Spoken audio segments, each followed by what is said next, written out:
Now, once we understand the basics of where this model of aggregate demand and aggregate supply comes from and the way it reflects the entire circular flow of the macroeconomy, we are now going to sort of deconstruct this whole model of aggregate demand and aggregate supply. And we are going to build all of its components individually. And in this first video, we are first of all going to talk just about this aggregate demand. And I'm going to start off by more formally defining what aggregate demand is and what an aggregate demand curve is. And then finally, we are going to talk about the main thing of this video, the reason why this aggregate demand curve is downward sloping. Now, let me build all of that detail gradually by first of all starting off with the formal definition of what is the country's aggregate demand. Now, based on whatever we have learned up to this point, it is very easy to see why we formally define a country's aggregate demand as the total output that all the four sectors of the macroeconomy want to buy. Now, these four sectors that compose the macroeconomy, remember we said, are the households, the firms, the government, and the external sector. And therefore, this aggregate demand, we can say, has four components. First is the demand for country's output coming from these households, which we call C or consumption. Then the second component is the demand for country's output coming from these firms, which we give the name of investment, plus the demand for country's output coming from this third sector, the government, which we give the name of G, plus the demand from the external sector, which we give the name of NX, which basically stands for exports minus imports. Now, at this stage, let me clarify why instead of just including exports, which is actually the demand for your products coming from foreigners, why instead of just including exports, why do we exclude imports? Why do we have this export minus import thing?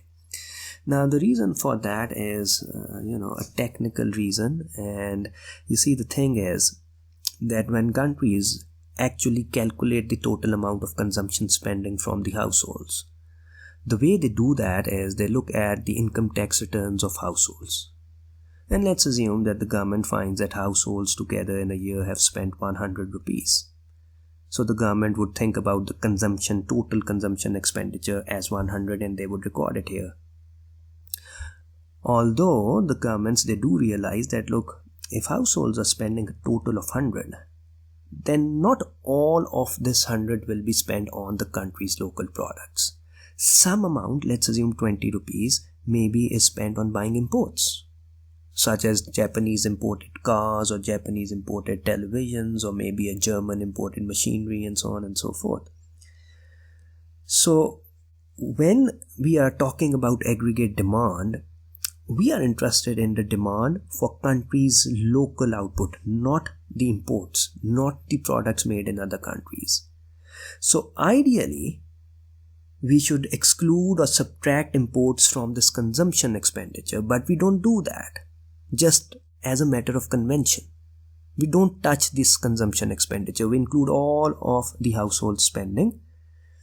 And then we add the demand coming from all the four sectors, including the exports coming from external sector. And then at the very end, we exclude these imports from these exports, just as a matter of convention. We should have excluded imports from consumption, but we don't do that. We exclude imports from these exports, and therefore at the end we have this NX. Now, this is a small minor detail.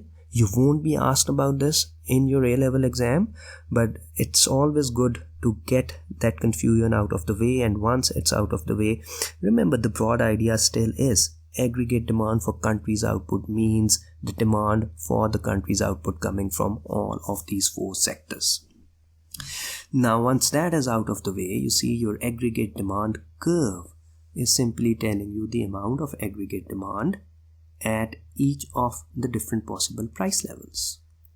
So aggregate demand curve, you can define it as something, a curve showing you the aggregate demand at each of the different possible price levels.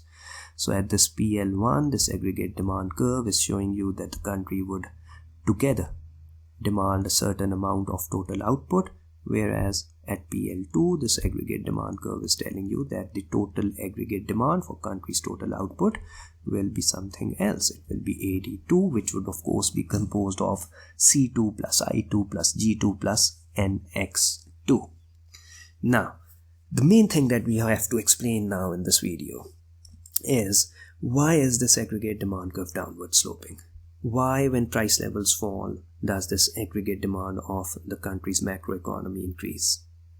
Now here again, make sure that you don't confuse this with the micro demand curve, which reflects the demand of one single individual product. So if we have, let's say, this market of apples and we have this demand curve of apples, then this downward slope of this micro demand curve is simple to explain. Because you see, if there is a certain price P1 and a certain amount of apples are being bought, when price falls to, let's say, P2, this demand curve is showing us that more apples will be bought, and a simple explanation for that is that, look, when apples are cheaper, then they become relatively cheaper than all the other substitutes or all the other fruits. And therefore, some people will substitute towards this now cheaper thing. Maybe people will stop consuming mangoes and oranges or some other fruits that are relatively more expensive, and they would substitute and shift towards these apples. So you have this downward sloping demand curve. Price falls, the quantity demanded of apples increase. But you can't use the same logic to explain the downward slope of the aggregate demand curve.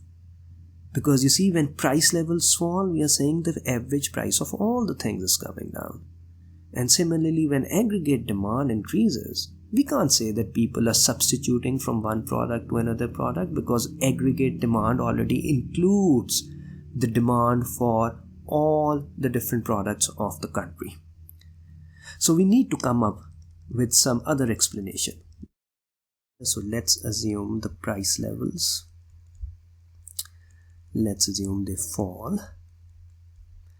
Now remember, in order to explain the negative downward slope of aggregate demand curve, we will have to explain that, okay, when price levels are falling, then what is it that causes the four sectors to start demanding more of the country's output?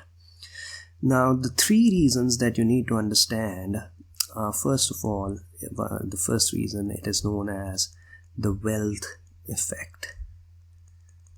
That when price levels fall, there is something known as wealth effect that will make the four sectors want to demand more of the country's output. Then the second reason that we are going to explain in this video is known as the interest rate effect. Another explanation of why, when price levels fall, why does the country's aggregate demand starts increasing. And then the third reason that I will explain in this video as to why the aggregate demand curve is downward sloping is something known as the international effect.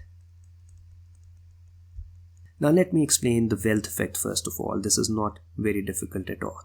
You see, people always have a certain amount of wealth, or you can say savings. Maybe cash savings, maybe a piece of plot, maybe gold, or maybe something else. But to keep things simple, just think of wealth as being held in the form of cash that people keep at their home. Now, if you have a cash saving of, let's say, 100 rupees, and the price level is 10 rupees per, let's say, per product, per unit of product, then the total amount of goods you would be able to buy are 10 units. 10 rupees is the price of 1 unit, you have 100 rupees of savings. So the real value of your saving is 10 units. Now, if the price levels in your country fall to, let's say, 5 rupees, then the same amount of wealth, the same amount of saving will now allow you to buy 20 units of product in this macroeconomy. So we say that, look, when price levels in an economy fall, then people feel more wealthy. The real value of their savings, that is the total amount of products that their savings can buy, that increases. So people start feeling more wealthy, and therefore households, they start consuming more. So price levels fall, aggregate demand increases, because the wealth effect is telling you that households will feel wealthier and they will start consuming more. So that is one reason why your aggregate demand curve is downward sloping. Now there are of course other reasons. The other one is this interest rate effect. Now this requires some understanding. You need to understand that interest rate, first of all, and this is important, this is something that will come up again and again. You need to understand that interest rate is the cost of borrowing. Meaning that if you go to a bank and you want to borrow 1 lakh rupees, then the bank won't hand over the money to you for free. They would ask you to pay a certain price, which is basically the interest rate that the bank will ask you to pay if you have to take a loan of 1 lakh rupees. So that is where we are saying interest rate, it's the cost of borrowing. Now when price levels in an economy fall, then things are becoming cheaper, and therefore people won't need as much money as before to carry on their daily activities. Because things are cheaper and therefore you would need less money to buy whatever you buy. Now that tells us that when price levels fall, then the demand for money in the economy will fall. And when demand for money in economy falls, then money becomes cheaper. And the price of money, which we say is the interest rate, that falls. So price levels fall, demand for money fall, interest rate falls. Interest rate, we have said, are the cost of borrowing. So if interest rates are less, cost of borrowing is less, then households, they will borrow more and hence consume more. The firms, they will borrow more and hence they will invest more. So interest rate effect therefore tells you that look, if the price levels fall, demand for money will fall, and therefore interest rate, the cost of borrowing, will fall, and therefore households start borrowing more and consuming more, and firms start borrowing more to invest more. So that gives you another reason why this aggregate demand curve is downward sloping. Price levels have fallen, interest rate effect tells you that the C and I part of aggregate demand will increase, and therefore your whole aggregate demand will also increase. And then you have the third reason, the international effect. That is another additional way in which you can explain why this aggregate demand curve is downward sloping. Now this one is easy to understand. You see, if your economy's price levels are falling, then that means that generally things are becoming cheaper. And that would mean that foreigners would find your country's products more attractive. Your exports will become cheaper, and therefore your exports will increase.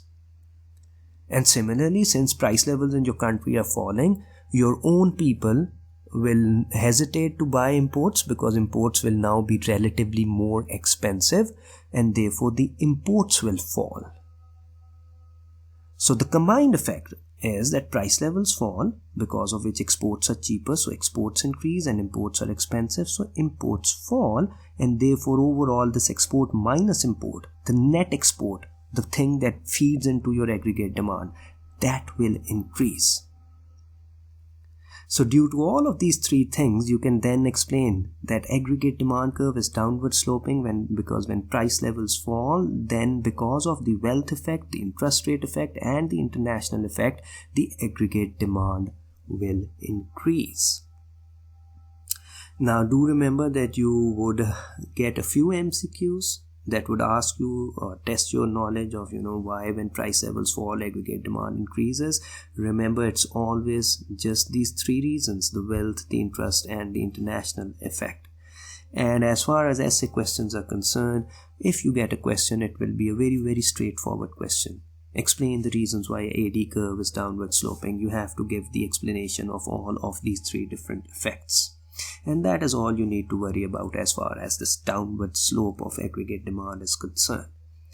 Now, what is more important, and something that we start developing in the next video, are the shifts of these aggregate demand curves, or the changes we say in this aggregate demand curve.